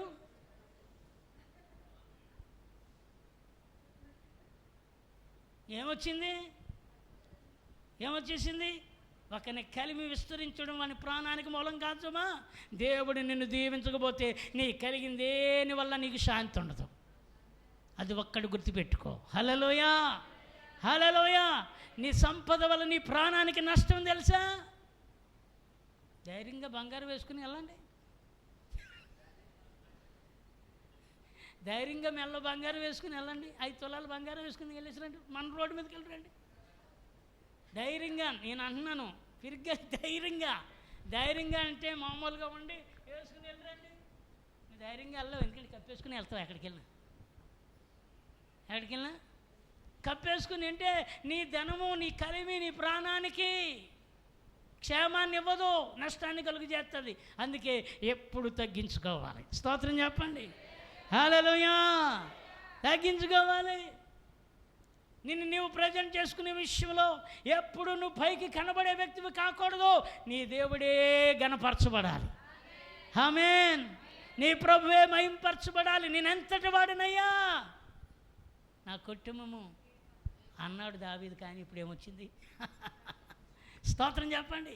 ఓ దిక్కున అన్నాడు కదా, నేను ఎంతటి వాడును, నా కుటుంబము వాటిది, ఇంతగా నా పట్ల నీ ఉద్దేశాలు ఉన్నాయని అనుకున్న దావీదుకే ఇప్పుడు సైన్యాన్ని లెక్క పెడితే 5 లక్షల మంది, ఇంకా ఎన్ని లక్షల మంది, దాదాపుగా వెరసి ఎన్ని లక్షలండి? 13 లక్షలు. ఇప్పుడు లెక్క పెట్టిన తర్వాత దావీదుకు దడ పుట్టింది. హల్లెలూయా. లెక్క పెట్టిన తర్వాత ఏం పుట్టింది? ఇప్పుడు 11వ వచనంలోకి రండి. ఆయన అంటాడు కదా, ఇప్పుడు నేను పాపం చేశాను అంటాడు. ఎవరు? దావీదు ఏమంటున్నాడు ఇప్పుడు చెప్పండి? దావీదు మనసు కొట్టుకున్నా అంటే ఏమొచ్చింది? గుండె ఇప్పుడు ఏం పెరిగిందంటే దడ పెరిగింది. ఏం పెరిగింది? గుండె దడ పెరిగింది. ఎప్పుడు పెరుగుతుంది తెలుసా? గుండె దడ తప్పు చేసినప్పుడు పెరుగుతుంది. కొన్నిసార్లు ఏం పెరుగుతుంది? అపాయమును తలంచినప్పుడు, ప్రమాదాన్ని తలంచినప్పుడు, పరిస్థితులను తలంచినప్పుడు మనిషికి ఏం పెరుగుతుంది? ఆందోళన. ఏంటి అది? ఏం పెరిగింది ఇప్పుడు దావీదుకి? అప్పుడే పెరిగింది దావీదుకి బీపీ. దీనికి స్తోత్రం చెప్పండి. హల్లెలూయా. ఏం పెరిగింది? మీరు తేటగా చూడండి. మనస్సు కొట్టుకొనగా అతడు నేను చేసిన పని వలన గొప్ప పాపమును. హలో, ఇప్పుడు గర్వించే ప్రతి వారు ఏం కట్టుకుంటున్నారు తెలుసా? అది తెలియకుండా ఇప్పుడు ఏమొచ్చింది నీలోకి అంటే, నీ గర్వం ఎక్కడికి తీసుకెళ్ళిందంటే ఇప్పుడు పాపములోనికి అంటే దేవునికి దూరం చేసింది. దేనికి? దేవునికి దూరం చేసింది. మనుషులకు దూరమైన బ్రతకగలము, కానీ ఆయనకు దూరం అయితే బ్రతకలేము. ఎంతమంది నమ్ముతున్నారు? హల్లెలూయా. అందుకే దావీదు కోరుకున్నాడు, నీ సన్నిధి నుండి నన్ను త్రోసివేయకు. నీ సన్నిధి నుండి నన్ను ఏం చేయకు అయ్యా, త్రోసివేయకు. నా పాపాలు ఇస్సోపుతో నన్ను కడిగయ్యా, నేను పాపినయ్యా, తల్లి గర్భము నుండి నేను పాపము చేశానయ్యా అని అంటూ, దేవా నీ సన్నిధి నుండి నన్ను ఏం చేయకయ్యా, నా పాపములు ఇస్సోపుతో నన్ను కడుగు, నా హృదయం మరలా శుద్ధినిగా చెయ్యి. ఎంత ఏడ్చాడో దేవునికి స్తోత్రం చెప్పండి. హల్లెలూయా. ఎంత ఏడ్చాడో. అందుకే ఇక్కడ ఏం కట్టుకున్నాడంటే, ఇప్పుడు పాపము కట్టుకున్నాడు. అంటే గర్వం మనిషిని ఎక్కడికి తీసుకెళ్తుంది ఇప్పుడు చెప్పండి? పాపిగా మార్చేస్తుంది. గర్వం మనిషిని పతనానికి తీసుకెళ్తుంది. 13 లక్షల సైన్యము ఇప్పుడు ఏం లెక్క, ఏం గుండె దడబట్టింది, పాపము చేశానని అతడు హృదయంలో కలవరం మొదలైంది. 11వ వచనంలో మీరు చదివితే, ఉదయమున దావీదు లేచినప్పుడు దావీదుకు దీర్ఘదర్శిగా గాదు యెహోవా వాక్కు ప్రత్యక్షమయ్యేలాగా సెలవిచ్చి, నీవు పోయి. ఇప్పుడు దేవుడు వెంటనే దావీదు దగ్గరికి ప్రవక్త అయిన గాదును పంపుతున్నాడు. దేనికి స్తోత్రం. నీవు పోయి. ఆ మాటలు చదువుతున్నప్పుడే గుండెల్లో కలవరం మొదలవుతుంది. హల్లెలూయా. శివరింగ్ మొదలవుతుంది. దేవుడు అంటాడు, దావీదు దగ్గరికి నువ్వు వెళ్ళు. ఎందుకో తెలుసా? దావీదుకు పట్టిన గర్వము నేను విరగొట్టబోతున్నాను. హల్లెలూయా. ఏం విరగొట్టబోతున్నాను? దావీదుకు పట్టిన అతిశయాన్ని నేను విరగొట్టబోతున్నాను. ఏ బలం ఉందనుకున్నాడో, ఏ సైన్యమును చూసి లెక్కెట్టుకున్నాడో, ఏ రౌతులను చూసి లెక్కెట్టుకున్నాడో, ఏ గొప్పవాడని లెక్క పెట్టుకున్నాడో, ఇప్పుడు నేను విరగొట్టబోతున్నానని చెప్పు. దేనికి స్తోత్రం. ఒక్క మాట చెప్పనా? దేవుడికి పక్షపాతం లేదు. ఏం లేదు చెప్పండి? దేవునికి ఏమి లేదు. ఒకరిని ఎక్కువగా ప్రేమించేసి ఒకరిని తక్కువగా చేసేసేవాడు కాదు ఆయన. అందుకే అందరికీ న్యాయము తీర్చేవాడు. వాని క్రియలను బట్టి అందరికీ ప్రతిఫలం ఇచ్చేవాడు. ఆయన ఎవరిని ఎప్పటికీ ఏ విషయంలో కూడా ఆయన న్యాయము తప్పనివాడు. స్తోత్రం చెప్పాలి. హల్లెలూయా. గాతు వస్తున్నాడు. అదిగో యెహోవా సెలవిచ్చినది ఏమనగా 12వ వచనం, 3 విషయాలు నీ దగ్గర పెడుతున్నాడు. దేవుడు 3 విషయాలు ఇప్పుడు పెట్టేశాడు. ఎవరి దగ్గర? 3 విషయాలు నేను అతనితో చెప్పమని చెప్పాడు. ఒకటి ఇదిగో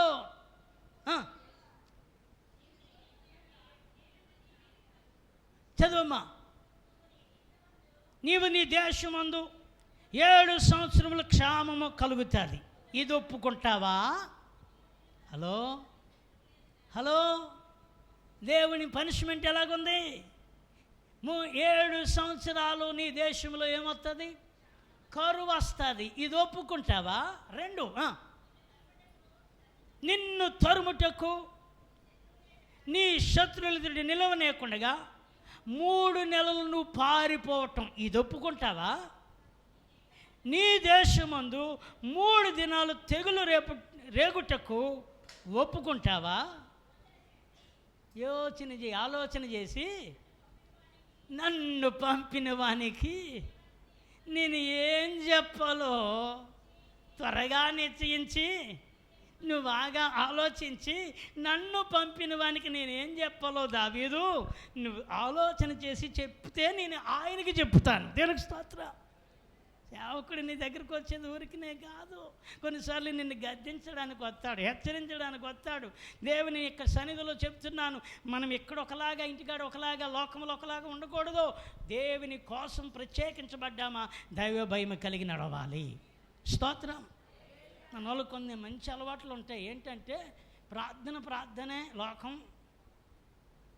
ఏదైనా కార్యం వస్తే లోకం కావాలి.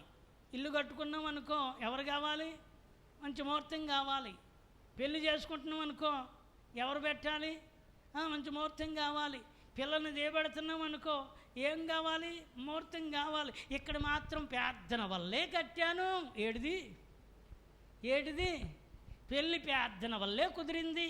పెళ్ళి ప్రార్థన వల్లే ఈ అమ్మాయింది దేవుడిచ్చాడు, ప్రార్థన వల్లే ఇవన్నీ చేశాము అని అంటూనే, పాస్టర్ గారు, అయ్యగారు మీ మాటే విన్నామండి, మీరు చెప్పినట్టుగానే విన్నామనండి, మేము పలానా రోజున పెట్టుకుంటున్నామండి అంటే, సేవకుడు పెడుతున్నాడా, నువ్వు పెట్టుకుంటున్నావా? హలో, అమ్మాయిని పంపించున్నామని చెప్పాం కదా, సేవకుడు పలానా రోజున పంపించండి అన్నాడా? నువ్వు పెట్టుకుని సేవకుడి దగ్గరికి వచ్చి నేను రోజున పంపిస్తున్నానని చెప్తున్నామా? మాట్లాడరే మందా? చెప్పరేమండి పౌలు గారు? హలో, స్తోత్రం, హల్లెలూయా, హల్లెలూయా. ఏమండి, నేను ఎందుకు ఈ మాట చెప్తున్నానంటే, మనము దేవుని యందు ఎంత భయభక్తులు కలిగి ఉన్నామో, నీ చేసే కార్యాలను బట్టి కూడా నీ చుట్టూ ఉన్న సమాజము నీ దేవుడు ఎంత గొప్పవాడో వారి మధ్య దేవుడు నిన్ను గణపరుస్తాడు. స్తోత్రం కలిగిన గాక, హల్లెలూయా. ఇల్లే కట్టామా? ఎవరిని అడుగు, అయ్యా ఏ రోజుని మేము పలానా రోజుని మేము గృహప్రవేశం, మీరు ఏ రోజు దిగమంటారు, ఏ రోజు చెప్తే మీకు ఖాళీ ఉంటే చెప్పండి, ఏ రోజున వస్తారో అని నువ్వు సేవకుని నువ్వు అడగాలి. అంతేగాని నువ్వే పెట్టుకొని మేము పలానా రోజు అనుకుంటున్నామండి, పలానా రోజు అనుకుంటున్నామంటే నువ్వు పక్కదారి పట్టావు అనేది సంగతి తేటగా కనబడుతుంది. దేనికి స్తోత్రం? ఏ దారి పట్టావు? నిజంలో దారిలోనే ఉన్నావా, పక్కదారి పట్టావా? మాట్లాడరే మందా?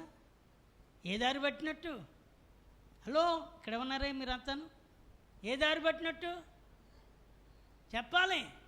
అంటే ఎవరి దగ్గరికి వెళ్ళినట్టు? ఎవరి దగ్గరికి వెళ్ళినట్టు? లోకంలో ముహూర్తం పెట్టించుకొని ఇక్కడ పాషగారి దగ్గరికి వచ్చి మీరు ఏం చెప్తే అది కాదు నాన్న, దేవుడు నీకేది చెప్పాడో. ఇప్పుడు దావీదు పరిస్థితి కుడితిలో పడ్డ ఎలకలాగా 3 పెట్టాడు. 7 సంవత్సరాలు కరువు, 3 నెలలు శత్రువు చేత నువ్వు తరంపడ్డం, 3 రోజులు తెగులు. ఎన్ని రోజులు తెగులు? 3 రోజులు తెగులు ఒప్పుకుంటావా? 3 నెలలు తరం పట్టం ఒప్పుకుంటావా? లేక 7 సంవత్సరాలు కరువును పంపమని దేవుడు చెప్తావా? నాకు సెలవిచ్చిన వాడు నీ దగ్గరికి పంపమని చెప్తే నేను వచ్చి ఇప్పుడు నీకు చెప్పి నీ ఆలోచన వల్ల ఆయనకి చెప్పి ఆయన చేసేదానికి తల ఉంచుదాం. దేనికి స్తోత్రం. అమ్మలారా, అక్కలారా, దేవుని శాపానికి మనం గురవద్దు. ఈ మాటలు ఎందుకు చెప్తున్నానంటే, నువ్వు చక్కగా నిలబడితే దేవుడు నిన్ను తలగా చేస్తాడు. స్తోత్రం చెప్పండి. హల్లెలూయా, హల్లెలూయా. నీ పక్కోలు చెప్పొచ్చు, నీ బంధువులు విశ్వాసులు కాదు వాళ్ళు చెప్పొచ్చు, నీ ఇంటి పక్క వాళ్ళు దైవికమైన ఆలోచన కలిగిన వారు కాక వాళ్ళు మందిరానికి వెళ్తున్నా, వాళ్ళు అక్కడికి వెళ్తున్నా, మేము కూడా దేవుని నమ్ముకున్నాం కానీ మేము ఇలా చేసామని ఒకవేళ చెప్పినా వాళ్ళు ఎంత దేవుని నమ్ముకున్నారో వారి మాటలను బట్టి మీతో సాంగత్యం మాకు లేదు. మాకు ఒక దైవ సేవకుడు ఉన్నాడు. స్తోత్రం.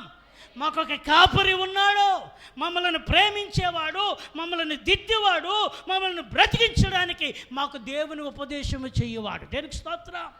మమ్మల్ని ప్రోత్సహించేవాడు, తప్పుని ఖండించేవాడు, మమ్మల్ని నిలబెట్టేవాడు, దేవుని రాజమార్గములో మేము త్రొట్టులు పోకుండా నడిపించడానికి ఒక కాపరి మాకున్నాడు.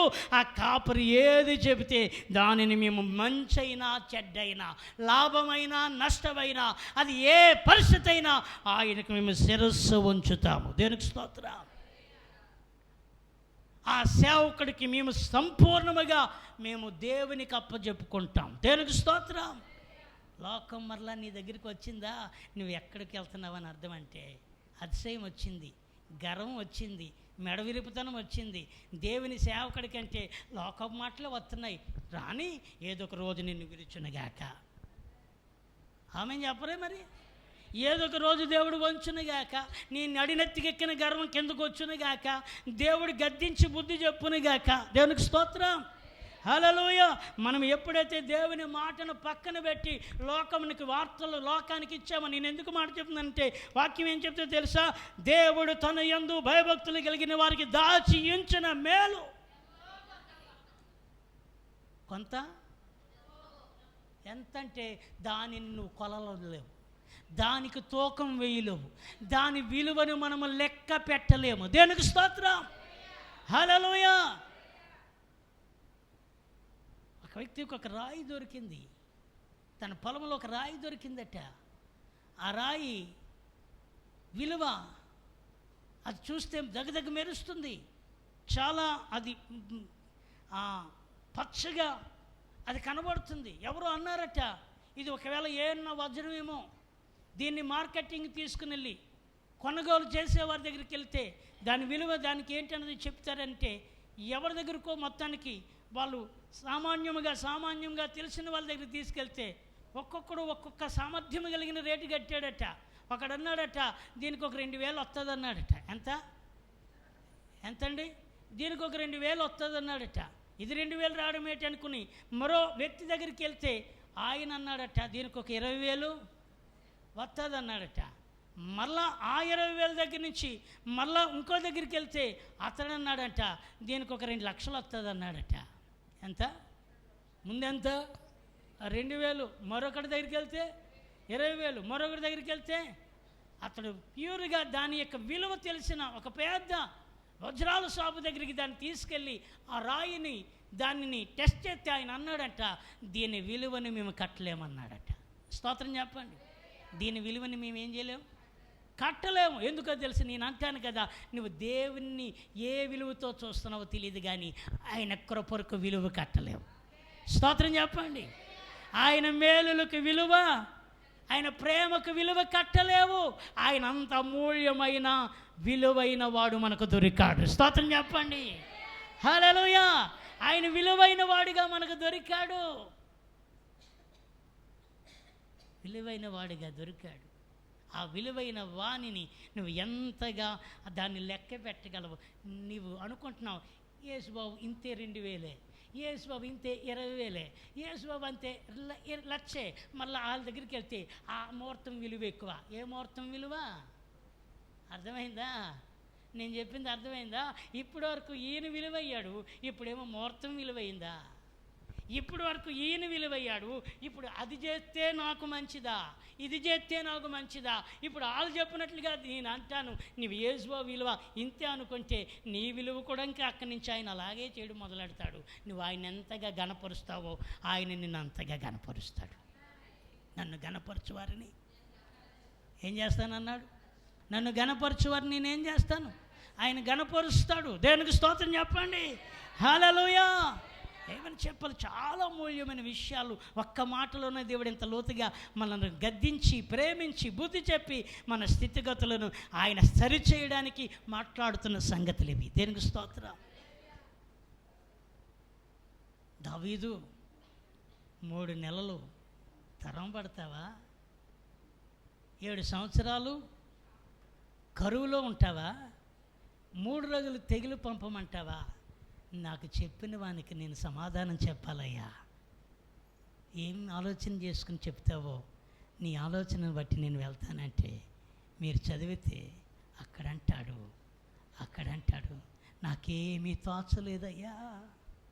దావీదు ఏడుస్తాడు. దావీదు గుండెలు బరువెక్కిపోయాయి, దావీదు గుండెలు అదిరిపోతున్నాయి, దావీదు గుండె వడుగుతూ ఉంది. ఆయన అంటాడు ఏమి చెప్పాలో నాకు నేనేమి తోచుకున్నాను, గొప్ప చిక్కులో నేను ఉన్నాను. అయినా యెహోవా బహువాత్సల్యము గలవాడు గనుక మనుషుల చేతులలో పడుటి కంటే యెహోవా చేతులనే పడుదునగా కానీ గాదుతో అంటున్నాడు. అయ్యా ఎంత బతికింటాను కథలు చచ్చినట్లు, ఇంత రాజుగా ఉండి శత్రువుల చేతిలో నేను 3 నెలలు తరవబడినట్లుగా అంత అవమానకరమైన స్థితి నేను భరించలేను. తరవబడే స్థితికి నేను వెళ్ళను. 7 సంవత్సరాల కఠినమైన కరువు. ఐగుప్తు ఆ కాలంలోనే ఇశ్రాయేలు ప్రజలందరూ సమృద్ధిగా బ్రతికితే దావీదు కాలంలో సౌలు కాలంలో కూడా దేవుడు ప్రజలు క్షేమము కలిగి ఆరోగ్యం కలిగి కరువు లేకుండా బ్రతికితే నా కాలం వచ్చేసరికి జనులు కరువుతో ఉంటే నాకంటే దౌర్భాగ్యమైన రాజు ఉండడేమని జనులు అనుకోరా? హల్లెలూయా. నా పాపం ఇలా పట్టిందని అనుకోరా? ఏమి చేసి రాజు ఈ కరువు తెప్పించాడు రా అని ప్రజలు మాట్లాడుకుంటారు. 7 సంవత్సరాలు కరువులో పడి కంటే 3 నెలలు శత్రువు చేత తరమబడి జీవితాన్ని పొందిన రారాజుగా ఉన్న దావీదే 3 నెలలు భయపడి పారిపోయి గొలియాతును చంపిన దావీదు ఇదిగో పిరికివాడై 3 నెలలు తరమబడుతున్నాను అన్నప్పుడు నా విలువ పోతుంది, నా ఘనత పోతుంది, నా జీవితంలో అవమానమే మిగులుతుందయ్యా అనుకుంటూ అంటాడు కదా. మనుషుల చేతిలో పడుట కంటే నీ చేతిలో పడుటే. ఎవరి చేతిలో పడుట?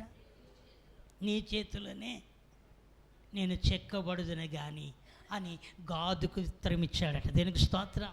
నేను ముగించబోతున్నాను. గాదుతో చెప్పాడు. గాదుతో అన్నాడు, అయ్యా ఆయన ఏ తెగులైతే పంపుతానన్నాడో దాన్ని నేను, ఎందుకంటే 3 ఆప్షన్లు పెట్టాడు. ఎన్ని చెప్పండి? 1 మీరు కాదు 1 శత్రువుల చేతిలో, కరువు, 3 తెగులు. మీరు చదివితే 70,000 మంది చావుకి కారణమయ్యాడు. ఇప్పుడు దేవుడు విరగొడితే ఇలా ఉంటుంది. దేనికి స్తోత్రం. నువ్వు ఏదైతే ఇచ్చిపోతున్నావో దాన్ని అలాగేం చేస్తాడు ఆయన. ఏ గర్వం అయితే వచ్చిందో, ఏ అతిశయం అయితే వచ్చిందో, ఏదైతే హెచ్చింపు వచ్చిందో ఆయన ఇప్పుడు ఏం చేశాడంటే, మీరు కిందను చదివితే ఇదిగో 16వ వాక్యంలో ఉంది, అదిగో బేర్షెబా వరకు ఇశ్రాయేలు తెగులు రప్పించగా 13, 15, 16 వచనంలో అందుకు యెహోవా ఇశ్రాయేలు మీదకి ఏమి రప్పించాడు? తెగులు రప్పించగా ఆ దినము ఉదయం మొదలుకొని సమాజ కూటము వేల వరకు అది జరుగుచుండెను. అందుచేత దాను నుండి బేర్షెబా వరకు 70,000 మంది మృతి నొందిరి. అయితే దూత యెరూషలేము పైన హస్తము చాపి నాశనము చేయబోయినప్పుడు యెహోవా కీడుని గురించి సంతాపం ఉంది. అంతే చాలు, నీ చెయ్య వెనకకు తీయమని జనులకు నాశనము చేయి జ్యోతికు ఆజ్ఞ ఇచ్చెను. యెహోవా దూత యెబూసీయుడైన యెరోనా కళ్ళము దగ్గర ఉండగా దావీదు జనులు శాపము చేసిన దూతను నాశనము చేసిన దూతను కొనుగొని యెహోవాకు ఎలాగో ప్రార్థించను, చిత్తగించము, పాపము చేసిన వాడును నేను, దుర్మార్గముగా ప్రవర్తించేవాడును నేను, గొర్రెల వంటి వీరేమి చేసితిరి, నన్నును నా తండ్రి ఇంటి వారిని శిక్షించుము. ఆ దినము గాదు దావీదునొద్దకు వచ్చి, నీవు పోయి యెబూసీయుడైన అరోనా యొక్క కలములో యెహోవా నామమున ఒక బలిపీఠము కట్టించమని అతనితో చెప్పగా దావీదు గాతు చేత యెహోవా ఇచ్చిన ఆజ్ఞ చొప్పున పోయెను. అరోనా రాజును అతని సేవకులను దావీదును వచ్చుడు చూచి బయలుదేరి రాజునకు సాష్టాంగ నమస్కారం చేసి, నా ఏలినవడుగు రాజునకు నీ దాసుడు నా ఎద్దుకు వచ్చిన నిమిత్తమే ఇలా అడుగుతూ వచ్చాడు. 25వ వచనంలో చూస్తే దావీదు యెహోవా నామమున ఒక బలిపీఠము కట్టించి దహన బలులను సమాధాన బలులను అర్పించెను. యెహోవా దేశము కోసము చేయబడిన విజ్ఞాపనలను ఆలకింపగా ఆ తెగులు ఆగి ఇశ్రాయేలును విడిచిపోయెను. దేవునికి స్తోత్రం చెప్పండి. ఒక్కరోజే సమాజముగా కూడే టయానికి ఎంతమంది చనిపోయారో తెలుసా? ఇంకా 3 రోజులు జరగలే. దేవునికి స్తోత్రం. 3 రోజులు జరగలేదు ఇంకాను. సమాజముగా కూడే వేళకే ఇదే వర్తమానం 2020లో యూట్యూబ్లో ఇదే వాక్యం, కరోనా టైంలో వాక్యం ఉంటుంది ఇందులోని. దేనికి స్తోత్రం. దేవుడు ఆ కరోనా కాలంలో దేవుడు నాకు చూపించిన దానిని, కలలో దేవుడిచ్చిన దానిని, ఇదిగో బలిపీఠం దగ్గర పశ్చాత్తాపడిన దావీదును కనికరించిన దేవుడే ఈ పరిస్థితుల్లో మరలా మన దేశమును బాగు చేయబోతున్నాడని చెప్పాను. దేనికి స్తోత్రం చెప్పండి. హల్లెలూయా. ప్రియమైన దేవుని బిడ్డలారా, నేను ఎందుకు మాట్లాడుతున్నాను తెలుసా? నా కుమారుడా, నరపుత్రుడా, నువ్వు ఎలా నిలబడు? నువ్వు చక్కగా ఒక మాట చెప్తున్నాను, నువ్వు దేవునికి అంతగా దీనుడిగా ఉన్నావా, ఆయన అంతగా నిన్ను గొప్ప చేస్తాడండి. ఆయన నిన్ను తలగా చేస్తాడు కానీ తొక్క చేయడండి. కృంగిపోతున్నావా, వేదన పడుతున్నావా, ఇబ్బందుల్లో ఉన్నావా అనుకుంటున్నావా? నీ ఇబ్బందులు ఎలాగే ఉండవు. ఒకరోజు నిన్ను ఘనమైన వ్యక్తిగా చేయబోతున్నాడు. నీ విశ్వాసంలో నువ్వు నిలకడగా ఉండు, నీ ప్రార్థన జీవితంలో నిలకడగా ఉండు, నీ నమ్మకత్వంలో నిలకడగా ఉండి ప్రభువుకు అప్పచెప్పుకో. లోకము మాటలు, లోకపు వార్తలకి చోటిచ్చి మనసును కలవరపరుచుకునే దానికి నీవెక్కడ భయపడకు. దేవుని యొక్క వాక్యం చెప్తుంది, ఆయన తన ప్రజలను మర్చిపోన్నవాడు. స్తోత్రం చెప్పండి. తన ప్రజలను ఆయన ఏం చేయడు, ఎక్కడ, ఎప్పుడు, ఏ పరిస్థితిలోనూ ఆయన ప్రజలను ఆయన ఎన్నడూ మర్చిపోడు. ఆమేన్ చెప్పండి. హల్లెలూయా, హల్లెలూయా. జనులు కోరుతున్నారు, అయ్యా ఇర్మియా దగ్గరికి వచ్చి కోరుతున్నారు, మేము ఇప్పుడు తక్కువే, నువ్వేమి చెప్తే, దేవుడు ఏమి చెప్తే దానిని మేము వెంబడిస్తాం. దేనికి స్తోత్రం. నరపుత్రుడా, ఎలా నిలబడు? చక్కగా నిలబడు. వచ్చే వారం ఇంకా కొన్ని విషయాలు, 7 పాయింట్లు ఉన్నాయి, ఇంకా ఒక్క పాయింట్లోకి వెళ్ళలేదు. దేవునికి స్తోత్రం. హల్లెలూయా, హల్లెలూయా. నరపుత్రుడా, ఎలా నిలబడు? చక్కగానే మాటకు విధేయత, భయము. ఎవరి మాట విని? ఆయన మాట విని ఏమవ్వాలి? భయము కలిగి ఉండాలి. నిత్యము భయము కలిగి ప్రవర్తించువాడు ధన్యుడు. ఆయన సన్నిధిలో నిలబడాలి. వినయము కలిగి, విధేయత కలిగి, దైవ భయము కలిగి, వాక్యానికి లోబడి, సేవకుని చెప్పిన మాటను బట్టి నేను దేవుని సేవకునికి నా విషయాన్ని చెప్పుకుంటాను, ఆయన ద్వారా దేవుడు నాకు ఏం సెలవిస్తాడో, ఆయన ద్వారా దేవుడు నాకు ఏం చెప్తాడో అని కాచుకుని ఉండాలి. దేనికి స్తోత్రం. హల్లెలూయా. ఎక్కడో ఏదో వార్తలు తెచ్చుకుని ఎవరో చెప్పిన మాటలు వింటే నీ విశ్వాసం ఎక్కడ పెట్టావు? నీ దైవభక్తి ఎక్కడ పెట్టావు? నీ దేవుని శక్తిని ఎక్కడ నువ్వు గణపరచడానికి పూనుకున్నావు? ఎవరి మీద ఆనుకుంటున్నావు? నీ బలం మీద ఆనుకున్నావా? నీ శౌర్యం మీద ఆనుకున్నావా? నీ జ్ఞానం మీద ఆనుకున్నావా? నీ కష్టార్జితం యొక్క విలువైన దానిని బట్టి నాకేమని నువ్వు ఆనుకుంటున్నావా? దావీదుని విరిచిన దేవుడు నన్ను విరవడా? దావీదుకు బుద్ధి చెప్పిన దేవుడు నీకు బుద్ధి చెప్పడా? దావీదుని హెచ్చరించిన దేవుడు మనం హెచ్చరించకుండా వదిలేస్తాడా? దావీదు అంటాడు ఇప్పుడు, అయ్యో నేనేం చేశా, ప్రజలు ఏం చేశారయ్యా? పాపము చేసింది నేను కదా, తప్పు చేసింది నేను కదా, ఆ శిక్ష ఏదో నా మీదకే పంపించయ్యా, నా ఇంటి మీదకే రానయ్యా అని దావీదు బ్రతిములాడుకొని అదిగో ఆ దూతను అడుగుతున్నాడు. దేవుడు ఆపాడట. ఇక చాలు, ఆపని చేయి చాపాడట. దేనికి స్తోత్రం. ఆయన ఆపితే ఆ దూత ఆగి ఇప్పుడు దావీదు దేవునికి బలులు అర్పించి ఆయన కోపాన్ని చల్లార్చి ఆయన కనికరము చూపినట్లుగా సమాధాన బలులను, దహన బలులను అరోనా కళ్ళము దగ్గర అదిగో అతడు దేవునికి బలిపీఠము కడుతున్నాడు. దేనికి స్తోత్రం. నీ జీవితంలో బలిపీఠం కట్టు. ఎక్కడ నువ్వు వెనకబడిపోయావో, ఏ పాపం వల్ల నువ్వు దేవునికి దూరం అయిపోయావో, ఏ శాపం వల్ల దేవునికి దూరం అయిపోయావో, ఏ అతిశయం వచ్చి దేవునికి నువ్వు లోబడకుండా నీ మీదకి నువ్వు శాపాన్ని తెచ్చుకొని, నష్టాన్ని తెచ్చుకొని, ఎక్కడ నీలో గర్వము చోటు చేసుకుందో దేవుని సన్నిధిలో ఒప్పుకో. ఈ మధ్యాహ్న సమయంలో కన్నీరు కార్చు. దావీదు వలె, ప్రభువా తప్పు చేసింది నేనయ్యా, పాపము చేసింది నేనయ్యా, గర్వించింది నేనయ్యా, లెక్క పెట్టించింది నేనయ్యా.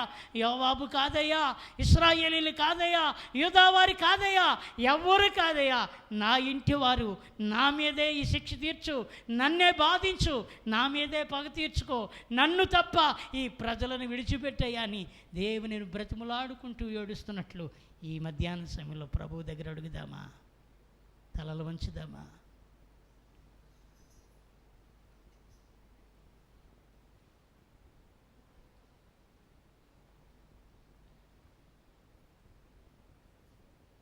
హల్లెలూయా.